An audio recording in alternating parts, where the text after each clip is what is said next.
Graham, we were just discussing one part of Labor's climate announcement today, the impact on industry. The other big part was on the national vehicle fleet, the plans for 50% new car sales being electric vehicles by 2030 and a new national fuel efficiency standard for all new car sales at some point. We don't know exactly when.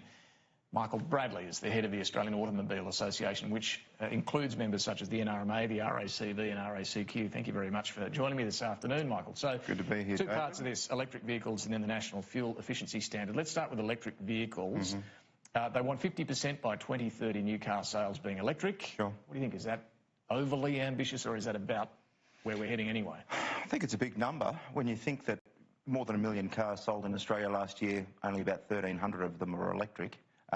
Even globally, you've got somewhere around 2% of car sales are electric at the moment. So we're coming off a low base, but when you look at where the investment is around the world from the car makers... The big car makers, yeah. They're spending all their money on electric technology, hydrogen technology, low emissions technology. So 2030 is more than a decade away. Where are we going to get to? Who knows? This is a technological question as much as anything else. We'd say the more interesting question is, if you want to hit 50% by 2030, what are you going to do to make that happen? Well, exactly. I mean, a lot will depend on how the technology develops, and at some point, sure, there'll be a great investment because you don't have to put petrol in them. Correct. But how does an Australian government help achieve that? Now, they've announced money, $100 million from the federal government for the charging stations to be rolled out. Yeah. There are already people investing in these charging stations. What's happening there? Well, our clubs, NRMA, RACV, RAA, they're already spending tens of millions of dollars building this because they want to make sure that when their members drive electric cars, they're able to get around and they're able to access a network. So this investment is coming. We've seen the announcement from the government today. We think any announcement that makes access to cleaner cars is good, but it'd be interesting to see what the work that underpins this is to understand what the role is. Well, are they going to work with your clubs to achieve this or against, in competition with your clubs? We would hope that it's in partnership with. We would like to think that the model of the Clean Energy Finance Corporation making low interest loans available to people who want to invest in this might be something that's on the table, but... They haven't spoken to you? Not me personally, but that's not to say they haven't spoken to our clubs, who are the people who actually put the money on the table. Would there be some concern that this might crowd out private investment in these charging stations? I don't think that's the main concern. I think the main concern we have is, what is it? The thing that's going to drive us to 50% by 2030 is an emission standard, a CO2 emission standard. Right. $100 million from government, yes, it's a lot of money. It's $100 million of taxpayers' dollars. Yes, it could have been spent on something else, so there's an opportunity cost. That's not the main debate. The main debate is an emission standard. So what they've announced today is a standard of 105 grams per... kilometre travelled. Per kilometre travelled. But we don't know when they'll Correct. bring that in. Yes. What do you think of the standard and when should it be introduced? Well, it's not a very helpful equation at the moment. We've only got one input. 105 by 2025 looks incredibly different to 105 by 2030 or 2032. Correct. That trajectory is what determines what the costs are to consumers and what the environmental benefit What's is. the US doing? Because they've talked about it being the US, equivalent with the US standard. Well, it's equivalent with the Obama-era target of 105 in 2025. Right. But last year, the US EPA hit pause on that because the only way in which car makers were complying with that was by cashing in credits which had been accrued previously. And what happened was they all realised they weren't going to hit that.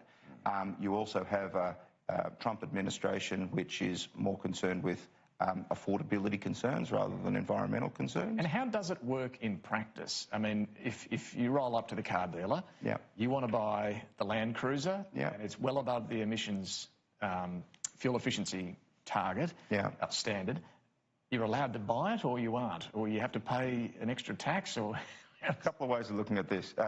Most vehicle standards in Australia are binary. It's a go, no go. Your headlights comply with Australian standards, you're allowed to sell that car in the marketplace. Your windows aren't so sufficiently tinted. Sell it. Yeah. Emission standards are different. You cannot comply with the standard, but still sell the car. And what happens is you will get charged an amount of money for every gram over the target that you are.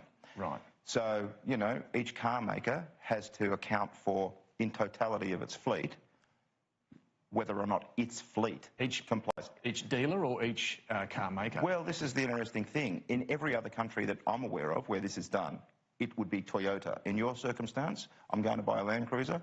Toyota has to account to the government for all its Land Cruisers, Hiluxes, Corollas. A sales-weighted index across its whole fleet has to comply with that one number of 105. It's pretty complicated stuff. Right. But what it means is it's Toyota's obligation to make sure that they're selling a sufficient number of vehicles that are under the target. To make up for the Land Cruisers. Correct. Now, I note that in this morning's announcement it says retailers as opposed to manufacturers. It'd be interesting to see how they think that might work. I mean, yeah, would Ted's car dealer down the road have to, try and balance all of these? I don't know, but I'm pretty sure Ted would like to know. So the detail's missing on this, is what you're saying? Yeah. So there's that sort of detail that's missing, but the real detail that's missing is what's the time frame we're talking about here? 105 by when?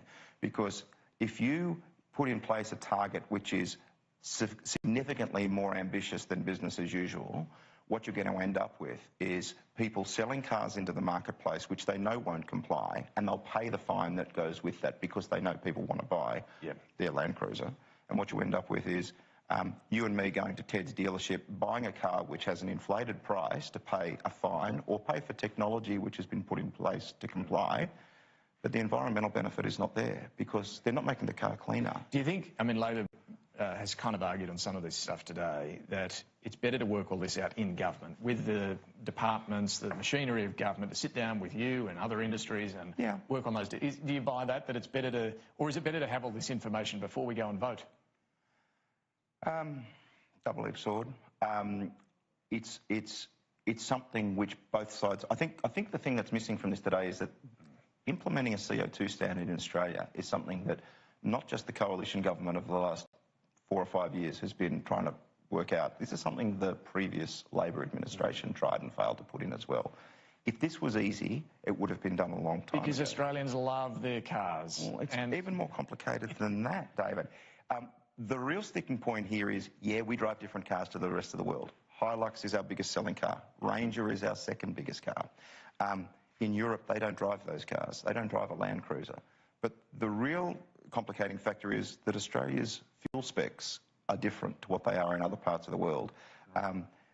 You know, Australia still has sulphur in its petrol. Most of the fuel sold in Australia is 91 RON. It's lower grade fuel. So if we're expecting BMW and Audi to sell us the engines that they're running in the European marketplace, really efficient engines, they will say they can't run them on Australian quality fuel, which brings in a whole range of issues about, do you force Australia's refineries to upgrade? Well, they're not talking about that today, are they? No, they're not. Should we be? Yes, we should. This is an integral part of this conversation. So we could actually get a lot more emissions reduction out of doing something about our fuel.